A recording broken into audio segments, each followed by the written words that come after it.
Lucas 6, 46, a palavra de Deus nos diz sobre os dois fundamentos, quando Jesus proferiu essas palavras: por que me chamais Senhor, Senhor, e não fazeis o que vos mando? Todo aquele que vem a mim e ouve as minhas palavras e as pratica, eu vos mostrarei a quem é semelhante. É semelhante a um homem que, edificando uma casa, cavou, abriu profunda vala e lançou alicerces sobre a rocha. E vindo a enchente, arrojou-se o rio contra aquela casa e não a pôde abalar, por ter sido bem construída. Mas o que ouve e não pratica é semelhante a um homem que edificou uma casa sobre a terra, sem alicerces, e arrojando-se o rio contra ela, logo desabou, e aconteceu que foi grande a ruína daquela casa.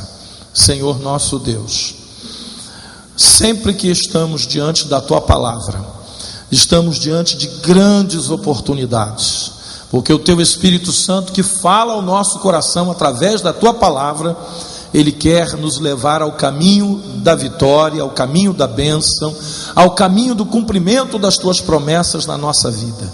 Que nessa manhã, ó Deus, cada um saiba possuir esta palavra de forma agradável a Ti, para que não lhe chamemos de Senhor e não venhamos com as nossas atitudes, Pai, resolver no nosso coração que Tu és realmente o nosso Senhor. Por isso, Pai, fala conosco nessa manhã, e mais do que falar, leva-nos à prática da Tua palavra. É o que nós te pedimos em nome de Jesus. Amém e amém. Você pode tomar o seu lugar.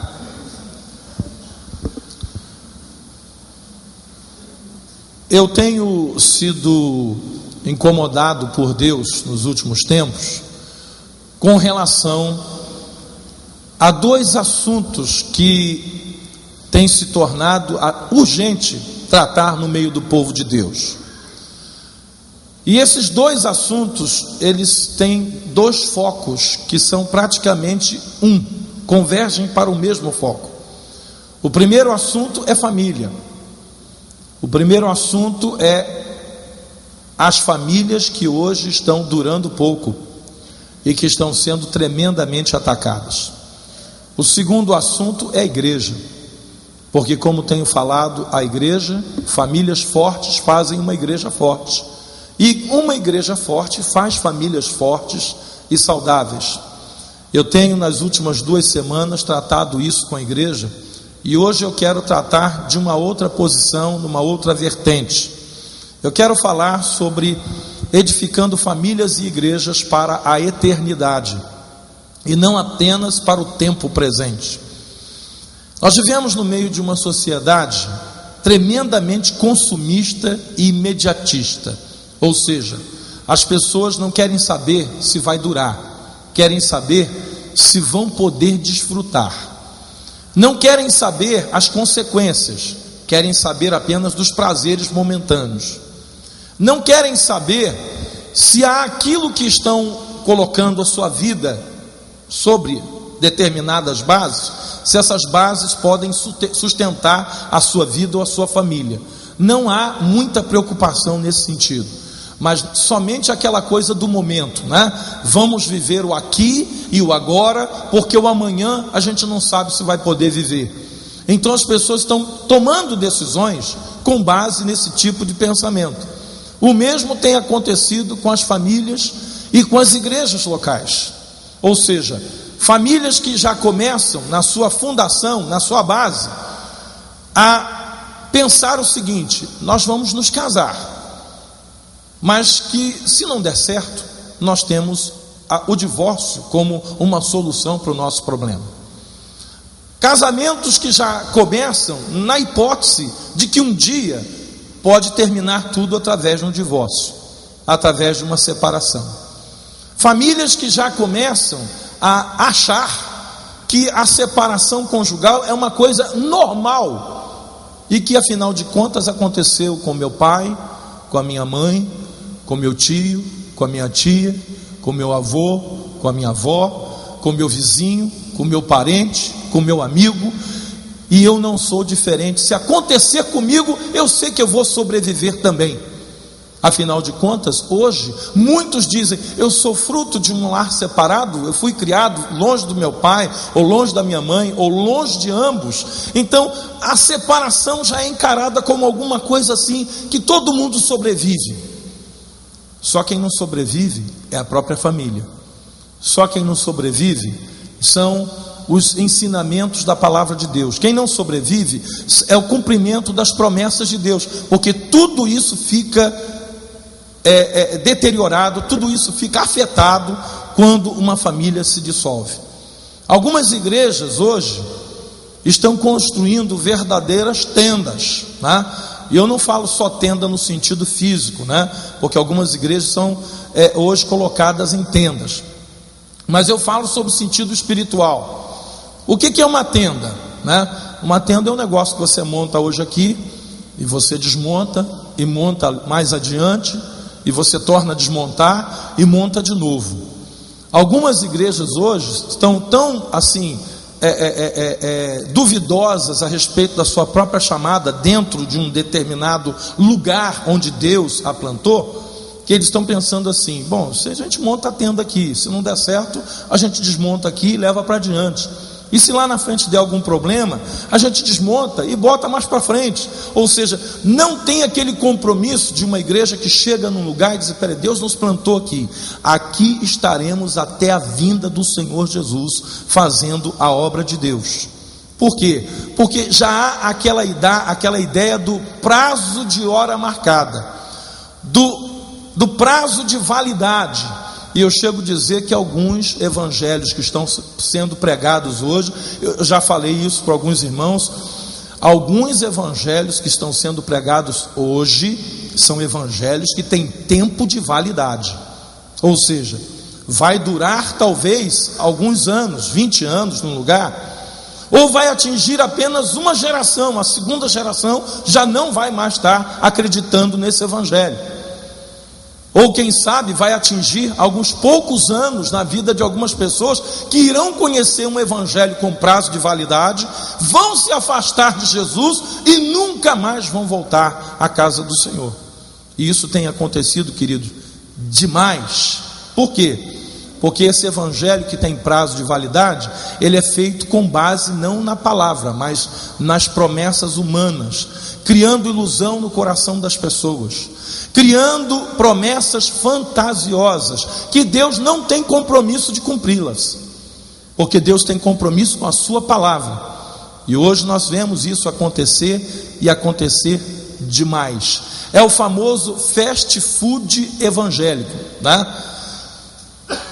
Ou seja, é aquela comida rápida, é aquele culto que não tem palavra, é aquele culto que muitas vezes se chama um pregador famoso, onde você não sabe se ele é um pregador ou um animador de auditório, porque o tempo todo o que as pessoas fazem no culto é rir, rir, rir e rir. Às vezes um cantor famoso, em que o culto se transforma num show de música, onde 10 músicas são cantadas e não há mais tempo para a palavra, e o culto acaba ali, naquelas músicas. Nos shows gospels que estão acontecendo hoje, não somente nos clubes, que se fosse só nos clubes, pelo menos ali é um clube, mas estão acontecendo dentro das igrejas. E o Senhor tem me levado, queridos, a falar sobre esse assunto. Por quê? Porque a igreja tem que ser responsabilizada. E quando a gente fala igreja, começa com os líderes, começa com os pastores, mas também passa por cada membro que compõe o corpo de Cristo dentro de uma igreja local. Na terça-feira, eu estava falando aos pastores da Nova Vida, no conselho de pastores, e quando eu tenho oportunidade, eu lembro a eles da responsabilidade que cada um tem, porque nós somos tentados, queridos, ao fast food. Nós somos tentados a pregar uma mensagenzinha qualquer. Afinal de contas, né, é aquele momento ali, pega uma palavra, como já falei, muitas vezes o pastor, ele pega lá um versículo e fica ali remoendo aquele versículo para lá e para cá, para lá e para cá. No final termina a mensagem, ninguém sabe o que ele quis dizer. E isso está acontecendo, queridos, em muitas igrejas do nosso país. Só que Você sabe que se você todo dia viver de fast food, se você passar a viver de hambúrguer, batata frita e cachorro quente, não vai demorar muito, você vai parar no hospital. Não vai demorar muito, você vai ter sua saúde debilitada. Não vai demorar muito, você vai ter que visitar um médico e ele vai ter que dizer para você que tudo que está acontecendo na sua saúde é fruto da sua má alimentação. E a má alimentação não é só do nosso corpo físico, quando a gente vive de fast food. E todos nós sabemos que não podemos viver assim. Tá? Um dia ou outro até passa, mas se você fizer disso uma constante na sua vida, você vai ter problema de saúde. E a vida espiritual, queridos, é a mesma coisa. Há muitos cristãos hoje com problema na sua vida espiritual, porque estão tentando fazer do alimento da sua vida espiritual um fast food diário, um fast food de todo final de semana. Por isso tenho dito até aos irmãos: evitem ser aqueles crentes de final de semana, porque você vai pagar um preço lá na frente. A fé vai começar a debilitar, a esperança vai diminuir, a perseverança vai acabar, e você vai acabar no final fazendo parte das estatísticas dos sem igreja, dos desviados. Mas culpado disso é fulano, é Beltrano. Eu quero dizer aqui nessa manhã que diante de Deus todos nós somos responsáveis pelo que fazemos com a nossa vida espiritual.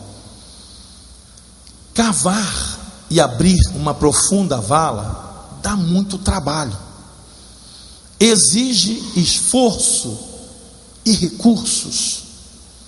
Construir, queridos, uma igreja com base sólida na palavra exige muito trabalho. Construir uma igreja com base em shows gospel é mais fácil, é só contratar o artista, principalmente quando esse artista é pago por dinheiro de políticos, como está acontecendo agora nessa época. Está acontecendo aqui na nossa cidade, em São Gonçalo, em algumas igrejas, um desfile de artistas. Eu sei quanto eles custam, queridos.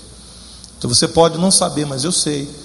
Um cobra 6 mil, outro cobra 7 mil, outro cobra 5 mil, para vir na igreja e cantar meia dúzia de músicas. Aí eu pergunto: a igreja pode pagar? Não, a igreja não pode. Se pudesse, não devia. Mas muitas vezes o que está pagando é o político, porque o político que está proibido de fazer showmício, não sei se você sabe, mas showmício está proibido, não pode fazer mais showmício, porque estavam lotando as praças das cidades no Brasil, contratando artistas, reunindo o povo para pedir voto. Então a justiça eleitoral proibiu o showmício. Aí o showmício foi para dentro das igrejas, onde pastores estão recebendo dinheiro para contratar esses artistas, né? E a coisa é da seguinte maneira: pode contratar que a gente paga, e no dia do show dentro da igreja, né, deixa o microfone na mão do político tal, ou, né, chama o político tal para dizer a todo o povo que quem está financiando a vinda daquele artista ali é o político fulano de tal. Isso tem acontecido demais, mas parece que alguns crentes não percebem, e quando tem um desses shows, eles acorrem para lá, eles afluem para lá, eles dizem: poxa, tem que aproveitar, afinal de contas, o famoso, o internacional, o fora de série, né, estará aqui perto da nossa igreja, então temos que dar uma corrida lá para ver, temos que dar uma corrida lá para aproveitar. Eu aconselho você, queridos, aquela palavra que Jesus disse: olha, quando disserem que eu estou ali, que eu estou acolá, não vão, porque não sou eu que vou estar lá, vai estar lá um impostor no meu nome. O reino de Deus está dentro de cada um de vocês. Há muitos cristãos que não percebem isso. Na semana passada, nós estávamos aqui com uma reunião importante do Ministério de Homens, onde uma parte estariam assistindo o filme, que ainda não haviam assistido, né? O filme Corajosa, a honra começa em casa, e a outra parte estaria participando das células, dos grupos pequenos, né, que os homens estão formando para justamente falar sobre esses assuntos que edificam a vida uns dos outros. E cerca de 60 homens que nunca haviam vindo à reunião estiveram na semana passada aqui na quarta-feira. Mas algumas células, alguns grupos ficaram prejudicados. Por quê? Porque justamente os líderes desses grupos estavam numa igreja aqui perto para assistir um artista que ia se apresentar. Esqueceram que era um líder e que precisavam estar lá cuidando, abençoando, né, esses grupos de homens. O diácono André esteve conversando comigo. Eu disse para ele, querido, chame esses homens para uma conversa e pergunte para eles se eles sabem o que Deus colocou em suas mãos, a responsabilidade que eles têm diante de Deus. E se perceber que nessa conversa você perceber que não há essa responsabilidade, diga a eles que eles não serão mais líderes, porque ser líder importa em valorizar primeiro o dever e depois o prazer. Uma igreja forte, queridos, não se faz com líderes que não querem pagar o preço de abrir profunda vala e lançar sobre essa rocha lá no fundo da vala o seu alicerce. Eu me lembro muito bem, queridos, muito bem, quando nós construímos os alicerces dessa igreja.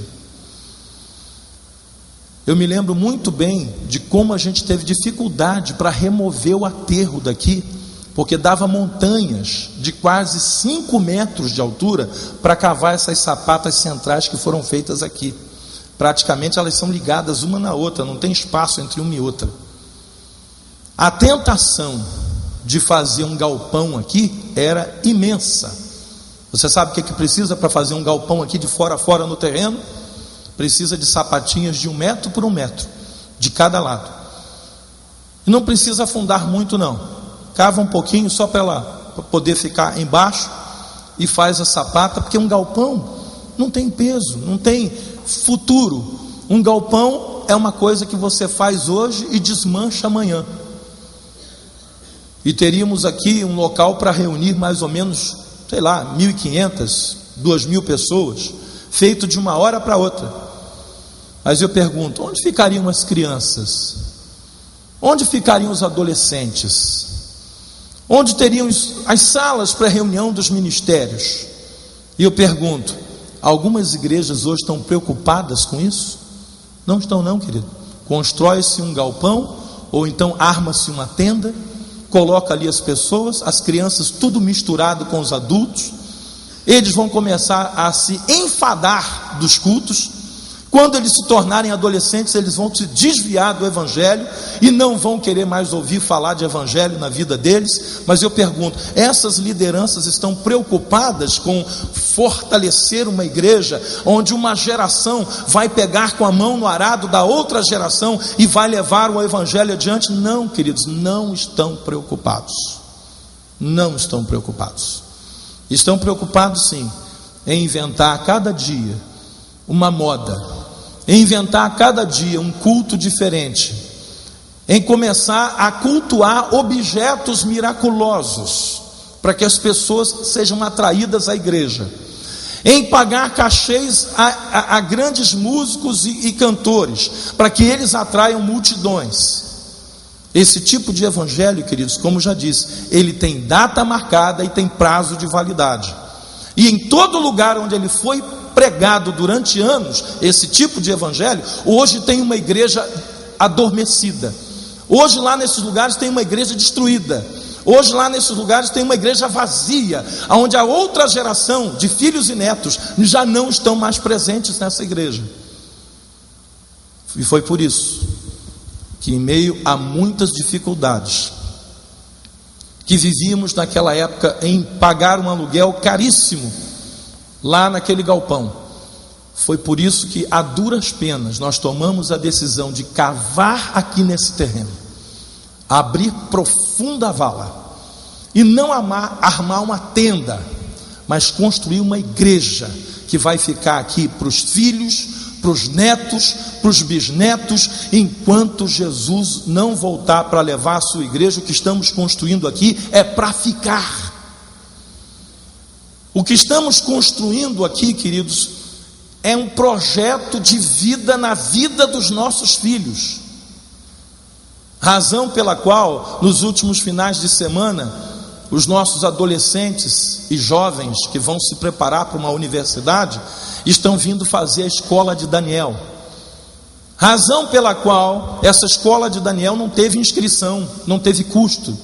E alguém pergunta: mas bispo, não está tendo gastos com essas? Está tendo gastos. Estamos trazendo gente de outros estados para cá, estamos pagando passagem aérea, dando oferta de amor a esses servos de Deus que voluntariamente se propuseram estar conosco nesse desafio, mas não estão saindo aqui de mãos vazias. A igreja está investindo para quê? Para que esse adolescente, esse jovem, no futuro possa ser uma pessoa formada numa universidade sem perder a direção de Deus para a sua vida. Agora eu te pergunto: quantas igrejas estão preocupadas com isso? Quantas igrejas estão investindo nisso? Esse negócio de futuro, esse negócio de daqui 10 anos, daqui 5 anos, quando eles se formarem, não, a nossa igreja não está preocupada com isso, está preocupada com o aqui e o agora, o momento que estamos vivendo agora. Queridos, nós seremos responsabilizados diante de Deus, como crentes, individualmente falando diante do Pai, que um dia teremos que comparecer perante Ele, face a face. Seremos responsabilizados como líderes, aqueles que são líderes, e seremos responsabilizados como igreja do tempo em que estamos vivendo, a respeito do que vai acontecer com as próximas gerações. Cavar e abrir profunda vala dá trabalho, só que nós devemos nos lembrar das palavras que o Senhor Jesus falou quando ele disse: o reino dos céus é tomado por esforço, e aqueles que se esforçam se apoderam dele. Não há prêmio sem o empenho, não há vitória sem batalhas, sem lutas. Mas hoje, queridos, muitas vezes é pregado um evangelho onde não há esse tipo de compromisso.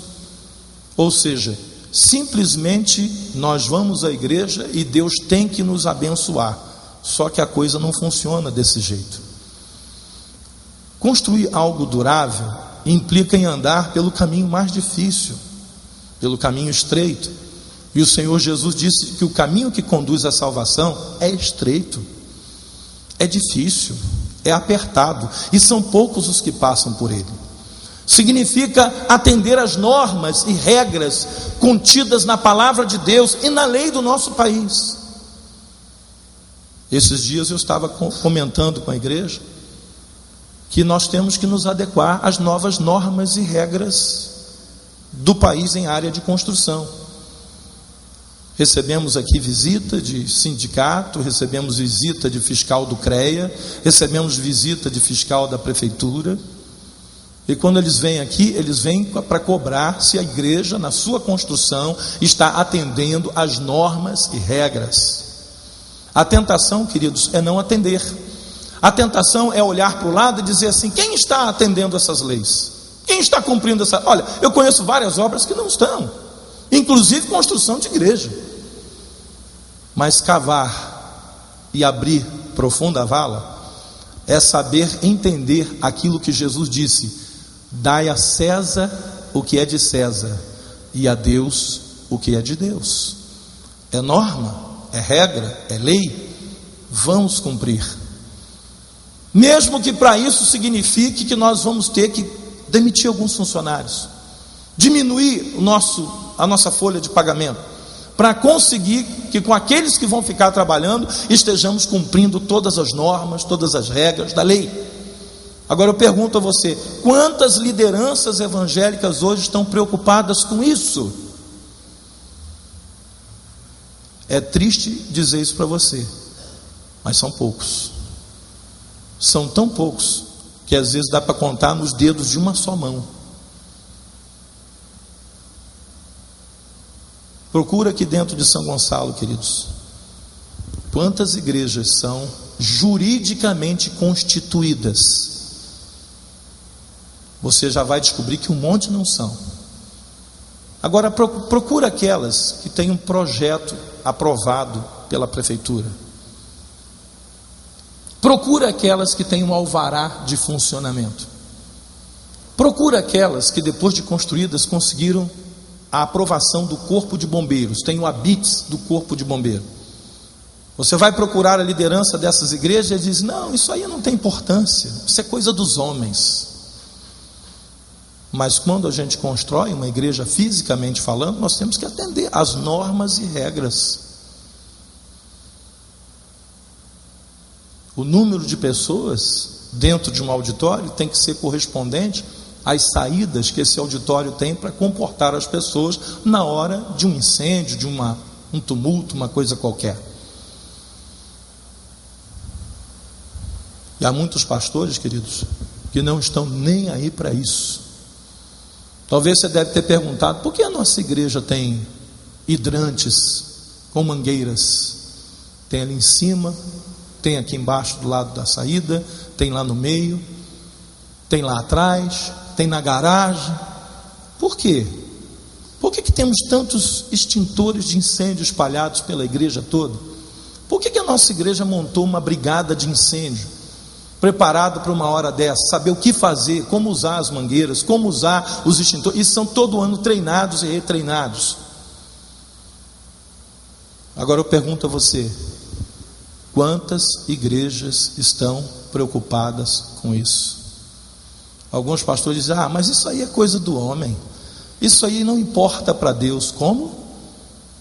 Então Jesus proferiu aquelas palavras dizendo: dai a César o que é de César e a Deus o que é de Deus. Por que ele falou isso? Por que Paulo disse que a igreja do Senhor Jesus deve estar sujeita às autoridades legitimamente constituídas? Há pastores na nossa cidade, queridos, que realizam casamento sem documentação do cartório. Vem para cá que a gente casa. O importante é estar casado diante de Deus. Às vezes está casando pessoa que já é casada. Está casando gente que não é divorciada. Está casando gente que não tinha condição de casar. Não, mas isso aqui não é diante dos homens, é só diante de Deus. Irmãos, eu já recebi proposta de pessoas. Olha só, a gente quer, sabe, só a bênção de Deus, né?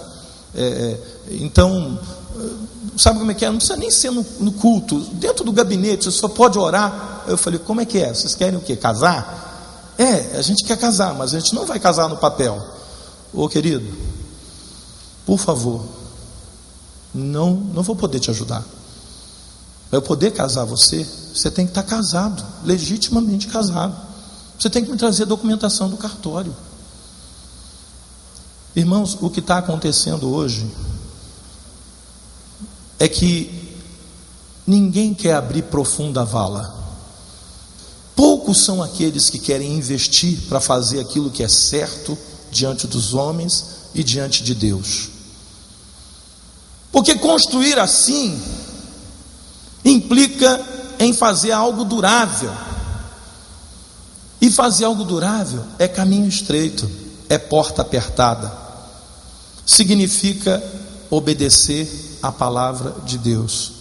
E eu pergunto: quantos querem essa obediência? Agora, por que eu estou falando tudo isso?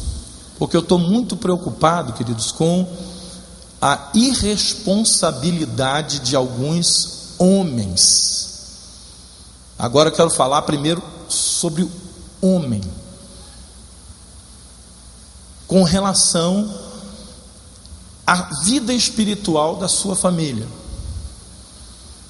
As irmãs, como mulheres também, como mães, são responsáveis? Sim, lógico. Mas a Bíblia diz que a mulher é uma auxiliadora, idônea, deve ser idônea, né? A mulher sábia com as suas mãos, né, edifica o seu lar. A tola com as suas próprias mãos destrói. A gente sabe tudo isso. Mas eu quero falar aos maridos, aos pais, sobre a irresponsabilidade que alguns pais estão cometendo hoje com a sua família. E como? desde a parte material, desde aqueles que estão gerando filhos que não assumem, abandonando filhos e só pagam pensão se o juiz determinar e ele tiver que ir preso, aí ele paga, senão ele vai preso. E alguns até pagam para ver, né? Será que eu vou preso mesmo? E vai, porque infelizmente, eu digo isso porque podia ser em todas as áreas, mas infelizmente no nosso país só dá cadeia para quem não paga pensão, né? Como diz o Romário, pagar pensão, ficar sem pagar pensão não pode, né? Fizeram até uma brincadeira com ele com isso aí. Mas eu estou falando desde esse tipo de pai até aquele que, se dizendo crente, pega a sua família e leva para dentro de uma igreja que não tem base, leva a sua família para dentro de uma tenda, leva a sua família para dentro de um lugar que os seus filhos não vão ficar ali, porque não tem estrutura para criança. Leva a sua família e toma decisões que são decisões de curto prazo, imediatistas, às vezes para resolver problemas do momento. A que igreja, queridos, nós vamos pertencer com a nossa família? Para você tomar uma decisão de estar numa igreja com a sua família, você que é pai, atenção, você pai, homem, você tem que fazer algumas perguntas. Não é simplesmente dizer, eu vou para lá para a igreja porque aquela igreja é legal, né? Não. A primeira pergunta: essa igreja possui uma liderança séria e comprometida com Deus, uma liderança confiável? Ah, mas como que eu vou saber isso? É fácil. Jesus disse: pelos frutos os conhecereis, né? Como que é essa liderança? Olha para eles, qual é o exemplo que eles dão na sociedade? Com que eles estão envolvidos? Com quem eles estão andando? O que eles estão fazendo? Afinal de contas, é a minha família que eu estou levando para lá. Eu não posso levar a minha família para dentro de uma tenda qualquer. Eu tenho que levar a minha família para um lugar onde vai ter sustento para a minha família. Esta igreja possui uma doutrina condizente com a palavra de Deus? Essa igreja tem um compromisso direto com a palavra de Deus, ou ela tem compromisso com os modismos dos momentos e de estar na crista da onda? Essa igreja possui um projeto estruturado de sustentação e de crescimento? Qual é o plano de futuro dessa igreja? O que a sua liderança está pretendendo fazer no futuro? Aonde eles querem chegar? Bispo, mas aí não interessa eu saber onde a liderança quer chegar. Interessa sim, querido, porque aonde eles querem chegar, vai chegar com a sua família, vai chegar com seus filhos, vai chegar com o seu projeto de vida. Essa igreja possui uma estrutura capaz de suportar as necessidades da minha família nas mais diversas áreas? Eles têm estrutura para lidar com criança, com adolescentes, com jovens, com casais, com idosos? Como é que eu ensino da palavra nessa igreja? Como é que eu socorro nessa igreja? Eu estou falando isso, queridos, porque eu vejo alguns pais hoje decidindo, né? Assim, não pensa em nada disso, simplesmente vai. Simplesmente, vamos lá, se não der certo, eu vou para outra, se não der aquela outra, eu vou para outra, não dá para outra, eu para outra. E é nessa situação que hoje tem famílias que já passaram por 15, 20 igrejas. Os filhos não têm amizade em lugar nenhum, não tem convivência com ninguém, não tem raiz em lugar nenhum. É aquilo que eu chamo de pipas voadas, né? Pipa voada, você não sabe onde vai cair, cai ali, cai lá, o vento parece que vai cair aqui, dá uma ventania, ela cai lá não sei aonde. O crente e a família não pode ser uma pipa voada. O crente e a sua família, o cristão e a sua família, não pode ser uma tenda, não pode ser uma casa construída sobre a areia. Precisa construir sobre a rocha, precisa ter bases fortes. Essa igreja é uma igreja contextualizada com as necessidades das pessoas no mundo de hoje? Ou é uma igreja tradicional que está vivendo do evangelho de 1900 e 200 anos atrás? Essa igreja tem um projeto de atingir os jovens de hoje, os adolescentes de hoje, com as suas necessidades? Afinal de contas, eu sou pai. Eu tenho que saber onde eu vou colocar meus filhos. Essa igreja manifesta os dons do Espírito Santo. É uma igreja que ora pelos enfermos, liberta de verdade, tá, querido? De verdade. Porque tem crente que acha que porque alguém caiu endemoniado está liberto. Eu posso dizer a você que nem todo mundo que cai endemoniado numa igreja, quando levanta está liberto.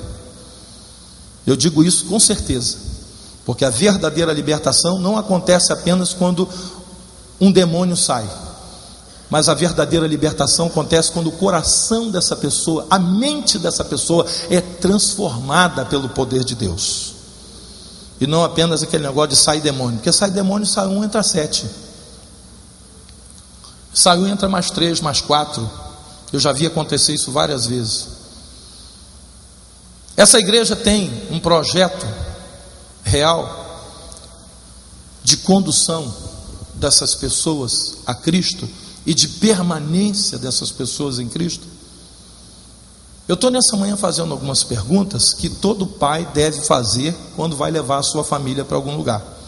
E a escolha de uma igreja local não pode ser feita tomando por base apenas fatores como denominacionalismo, ou seja, eu tenho que ficar numa igreja da minha denominação. Eu já falei isso aqui, que a Nova Vida não está no Brasil inteiro. Aliás, a Nova Vida não é presente na maior parte do nosso território nacional. São Paulo, do tamanho que é, tem apenas 2 igrejas de Nova Vida. Precisa de mais ou menos umas 500 lá em São Paulo. Então nós não podemos ser apenas denominacionalistas, né? Outra coisa, será que um pai pode escolher a igreja para a sua família, para os seus filhos, para a sua esposa, apenas pelo fator geográfico, seja mais confortável?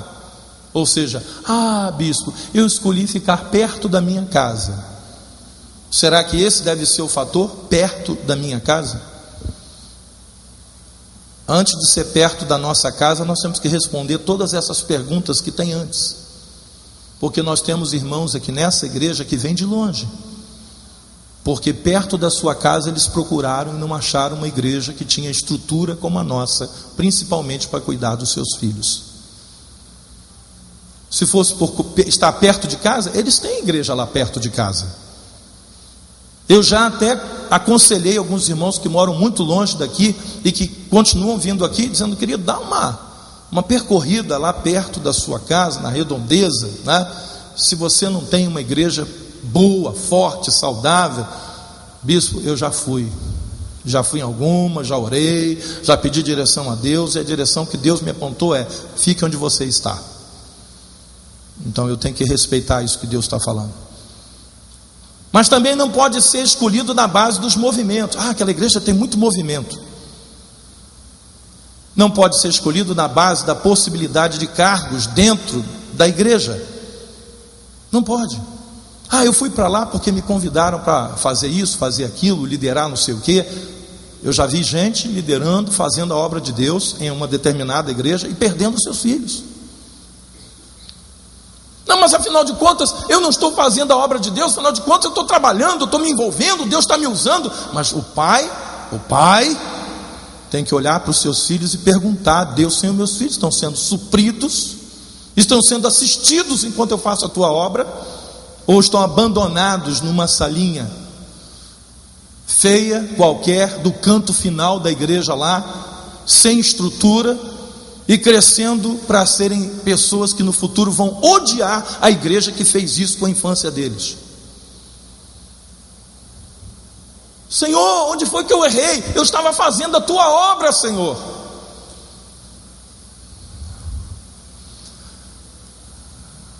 A Bíblia nos adverte, o apóstolo Paulo, quando escreveu a Timóteo, seu filho na fé, que aquele que não cuida dos seus é pior do que o descrente. Já pensou? Você fazendo a obra de Deus e Deus tendo você pior do que o ímpio. Pais e mães precisam ser responsáveis pelo tipo de igreja a qual estão submetendo os seus filhos. Mas lá estão os meus amigos, lá são as pessoas que eu gosto. Irmãos, eu já recebi pais aqui nessa igreja que disseram: eu deixei grandes amigos lá, quando eu percebi E os meus filhos estavam escorregando entre os meus dedos e indo para o mundo, porque a igreja não oferecia simplesmente nada para eles. Sabe por quê, queridos? Porque uma igreja, para oferecer alguma coisa para as crianças, precisa ter um compromisso com Deus na vida das crianças, e isso dá trabalho. Isso implica em fazer algumas decisões prioritárias que alguns líderes não querem fazer. Quando nós estávamos lá no templo alugado, queridos, naquele galpão que parecia uma fornalha ardente, e quando chegava o verão, o preço que a gente pagava para estar ali não era brincadeira, um calor insuportável, de botar a mão na cadeira e botar a mão no piso e está quente demais.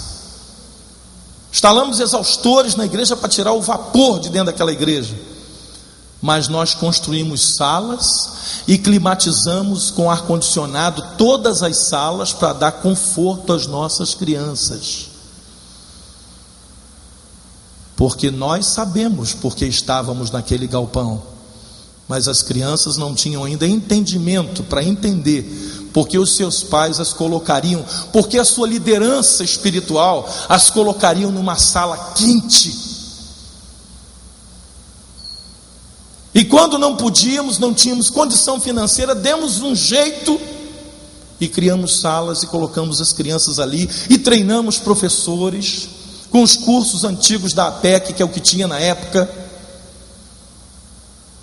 e fizemos tudo que estava ao nosso alcance para dar o melhor para eles. Mas não paramos aí, criamos o Vida Kids. As crianças foram os primeiros a chegar aqui nessa igreja, nós chegamos depois. Você sabia disso? A igreja de adultos chegou depois aqui, porque as crianças começaram a usar as salas. Nós botamos um cimentado básico nas salas e começamos a colocá-los aqui. Por quê? Porque eles já não comportavam mais no prédio anterior. O projeto, irmãos, da nossa igreja, se você não sabe, eu vou te dar uma notícia agora, foi ditado pela necessidade das crianças.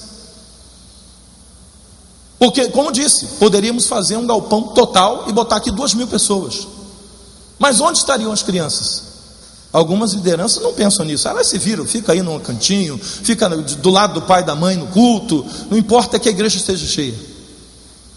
Mas não, decidimos construir esse santuário de 500 lugares, para poder construir 2 andares de salas e dar total atenção às nossas crianças e adolescentes. Só depois de construídos 2 andares que iríamos fazer o templo maior em cima. Aí eu pergunto a você, isso dá trabalho? Dá trabalho. É o caminho mais difícil? É o caminho mais difícil,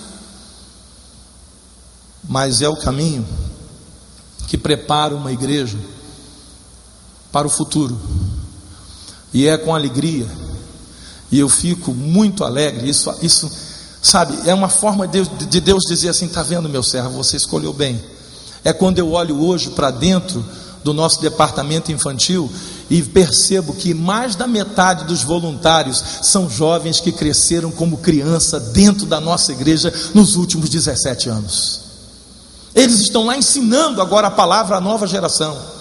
Eles são professores do CETEB, eles estão liderando ministérios nessa igreja, crianças que foram criadas aqui.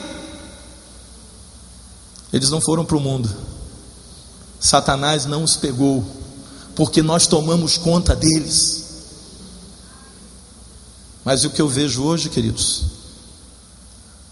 é uma turma de pai irresponsável, sem cabeça, descabeçado mesmo, que está levando seus filhos para verdadeiras espeluncas chamadas de igreja, e que não valorizam o que Deus está fazendo aqui. Mais tarde vão vir os temporais, os rios vão subir e vão se arrojar contra essas casas. Quantas vão ficar de pé? Casas feitas para durar são aquelas construídas através de um testemunho pessoal, pois as feitas apenas com palavras. Você já ouviu um ditado popular que diz que palavras o vento, e é verdade, palavras o vento leva, mas testemunhos são capazes de permanecer e de suportar as intempéries do tempo. Testemunhos, queridos, ficam para sempre. Quando você dá um exemplo ao seu filho por testemunho, ele nunca mais vai esquecer. Mas as palavras não acompanhadas de testemunho são destrutivas, fazem mal à vida das crianças. E muitas crianças estão sendo criadas hoje assim: faça o que papai e mamãe falam e não o que nós fazemos. Por isso nós precisamos zelar pelo nosso testemunho diante dos nossos filhos. Por isso eu estou pedindo aos homens para assistir esse filme, que ainda não assistiram. Tem gente que, não, depois eu vejo, não, agora não dá, não, para mim está difícil e tal. Faz, querido, vai empurrando com a barriga assim. O seu líder espiritual está dizendo: assista esse filme. Pare para perguntar a você sobre o que você vai assistir nesse filme. É por isso que os homens estão fazendo grupos de estudo a respeito desse filme. E você sabe o que eles estão descobrindo? Eles estão descobrindo que estão falhando com seus filhos em várias áreas. Agora eu pergunto: você quer descobrir isso agora? Ou quer descobrir quando seja tarde demais? Nos últimos tempos, queridos, Deus tem me incomodado sobre dois assuntos: família e igreja. Por ver a irresponsabilidade de alguns pais e mães a respeito dos seus próprios filhos. Por isso nós devemos escolher bem quem serão os nossos amigos, antes de tentarmos escolher os amigos dos nossos filhos. Eu já falei isso várias vezes. Cuidado com os amigos que você tem, que te afastam da sua família, que dão péssimo testemunho à sua família. Às vezes nós temos que abrir mão de alguns amigos para que nós possamos no futuro determinar quem serão os amigos dos nossos filhos.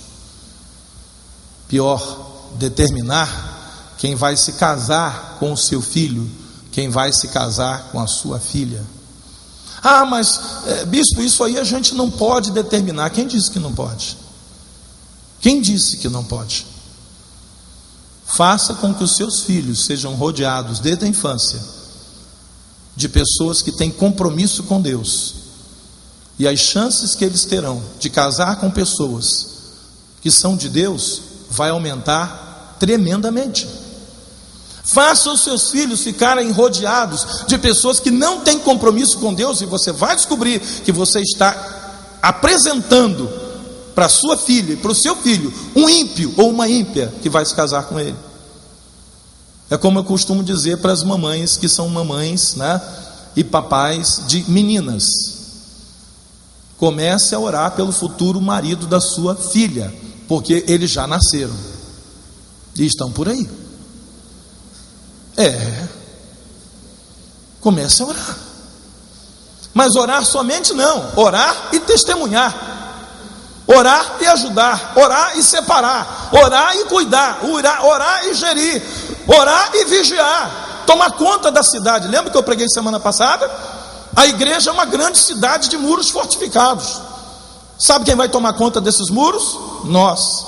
Sabe quem vai reconstruí-los quando o inimigo tentar derrubá-los? Nós. Sabe quem vai ficar por trás das portas para proteger essas portas se o inimigo tentar invadir? Nós. Tem gente que acha que tudo isso é trabalho só do pastor. Não é não, queridos, é trabalho de todos nós. Por isso é importante mostrarmos aos nossos filhos, através das nossas atitudes e valores, como perseverança, obediência às leis e às autoridades, verdade, equilíbrio, moderação, ética. A palavra ética hoje, irmãos, eu acho que devia ser removida do dicionário, porque não está servindo para nada mesmo. Ética, amor verdadeiro, perdão verdadeiro, comunhão e coisas semelhantes que gostaríamos de ver presente na vida dos nossos filhos.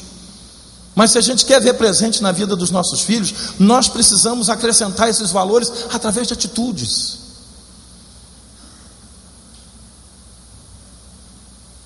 Essa semana eu dei uma uma bronca. Queridos, eu tenho tentado de toda maneira não me envolver com os assuntos da escola. Estou entregando isso ao cuidado da minha esposa como diretora, das duas coordenadoras servas de Deus que nós temos e do corpo de professores, que todos são cristãos. Mas alguma coisa tem me incomodado, então não tem jeito. Aí eu vejo, eu digo, Deus, eu falo, eu me calo, eu tenho que falar. As crianças estão, tipo assim, descascando bala do lado da lixeira, do lado da lixeira. Você estender o bracinho assim, ele bota dentro da lixeira, mas ele prefere jogar aqui.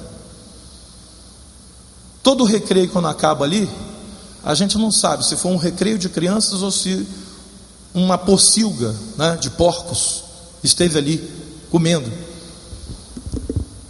Eu disse, isso está errado. Ah, mas os irmãos da limpeza, né, os funcionários da limpeza, eles vêm e limpam. Eu reuni alguns professores, e agora pedi essa semana que reunisse todos. A direção da escola vai fazer isso, assim como coordenadores, inspetores de pátio, tá? E pedi a eles, quando você vê uma criança jogando papel no chão, você na mesma hora peça essa criança para pegar o papel e botar na lixeira. Porque eu assisto algumas cenas aí fora que eu não gostaria que as nossas crianças, quando adultas, fizessem isso. Quem aqui já viu alguém abrir a janela de um carro e jogar para fora uma garrafa PET? Eu já vi. Abrir a janela de um carro, adulto, não foi criança que fez não, adulto, jogar para fora uma janela, uma garrafa PET. Quem aqui já viu, eu não vou dizer que você fez, tá? Já viu alguém sair com a sacolinha na mão ou dentro do carro e chegar na esquina do bairro, onde não é lixeira, e pegar a sacolinha e varejar lá dentro de um terreno que não tem nenhuma construção? Quem já viu isso acontecer? Você sabe qual é o tempo da gente mudar essa realidade no nosso bairro, na nossa cidade? É com as nossas crianças hoje.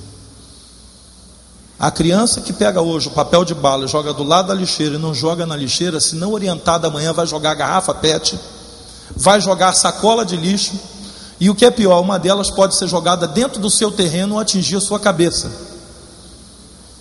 E você sabe o que nós fizemos para mudar isso? Nada. Nós deixávamos que os irmãos da limpeza depois viriam varrendo aquele balde de lixo que está sendo tirado todas as manhãs da área de alimentação das crianças. Balde cheio de lixo.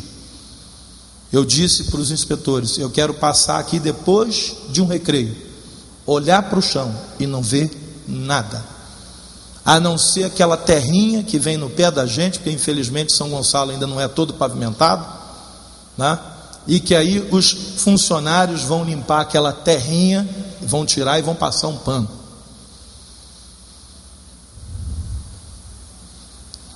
Parece uma coisa boba, né? Parece uma coisa que não tem valor. Só tem valor, queridos, mais tarde, quando você vê um adulto fazendo um troço desse, errado, e você dizer assim, que cara porco, que sujeito sem educação. Mas esse cara porco, esse sujeito sem educação, um dia foi criança, e ele não foi ensinado em casa pelos pais, e não foi ensinado na escola onde ele estudou. Tem coisas, querido, que a gente só muda de uma geração para outra, leva uma geração para conseguir mudar. E nós somos os pais desta geração. O que vamos fazer com elas? Agora eu pergunto, quantos pais estão preocupados com isso hoje?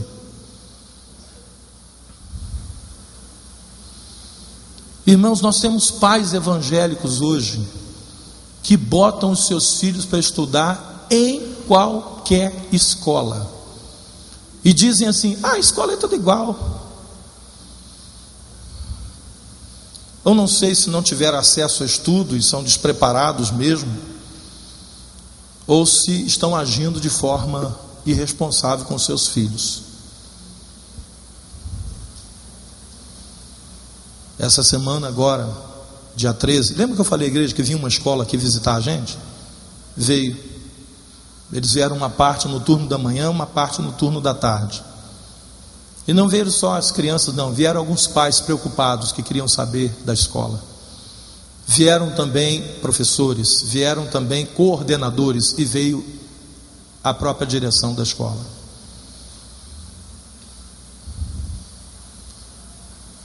E eu quero dar uma notícia para você, que dessa visita, 14 crianças já estão certas de virem para cá. Isso das que declararam, os pais declararam. E as outras a gente não sabe, porque vai acontecer no período de matrículas.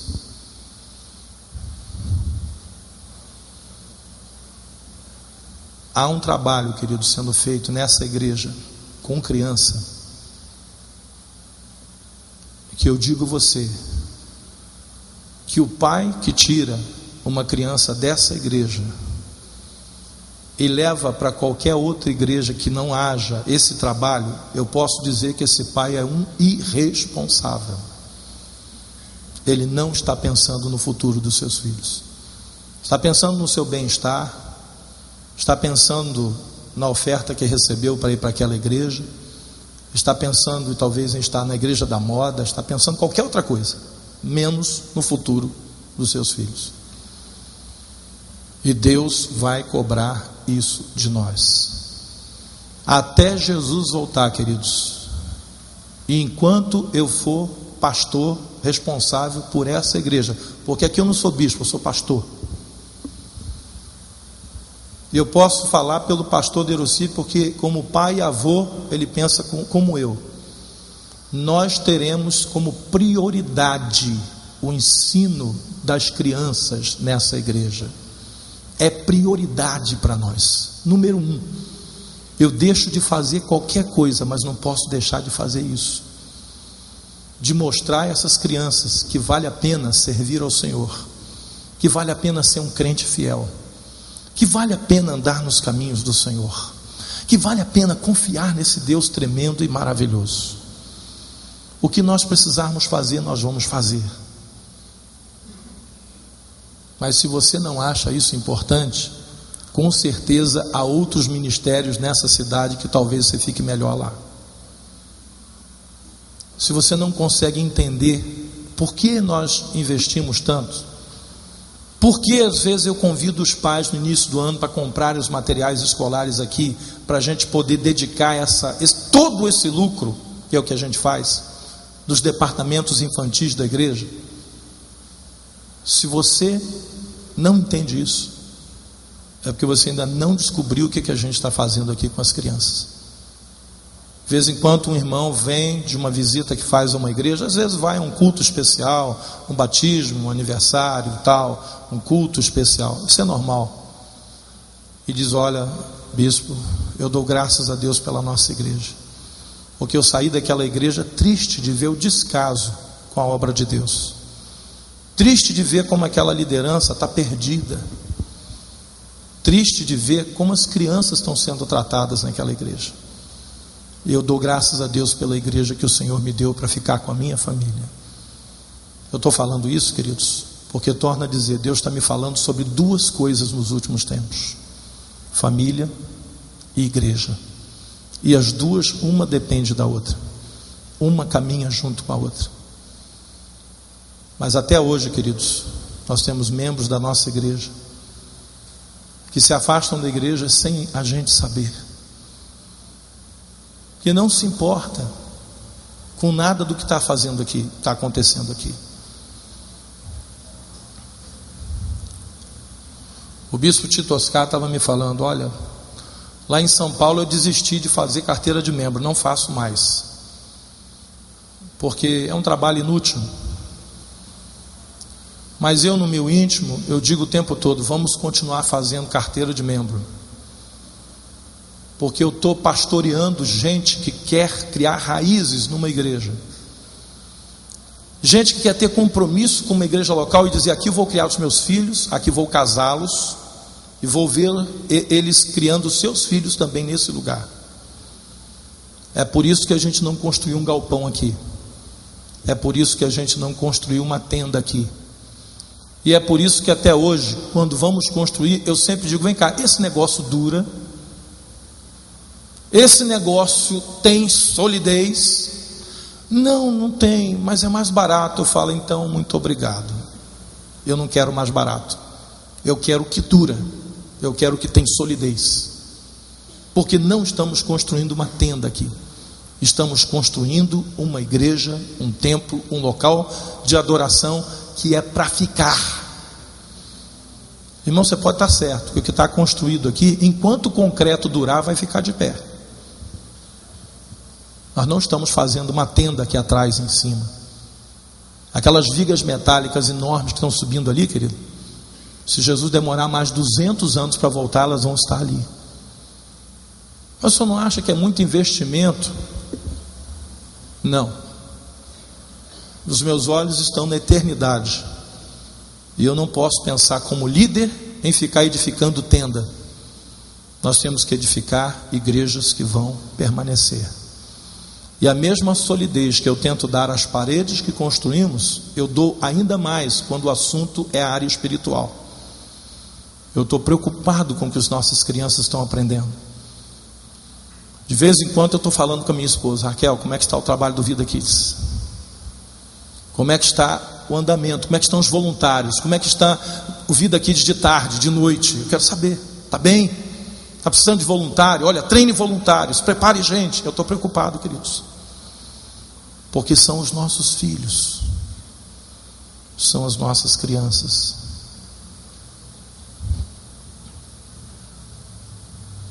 Essa semana passada, o meu filho tomou uma decisão: pai, eu quero me batizar.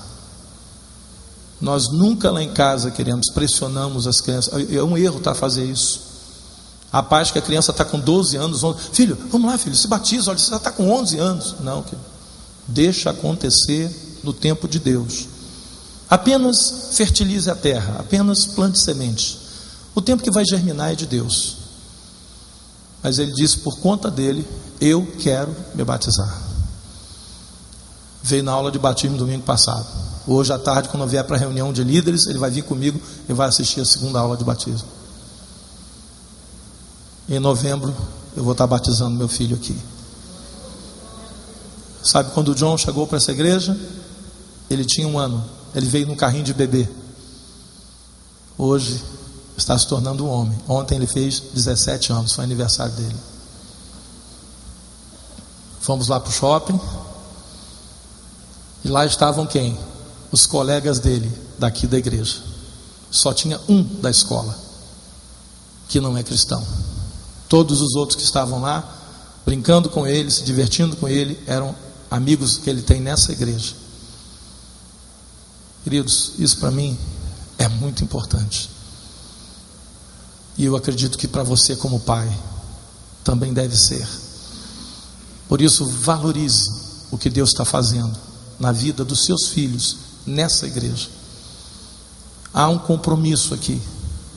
Não estamos preocupados com fazer compromissos com quem não tem compromisso com a obra de Deus.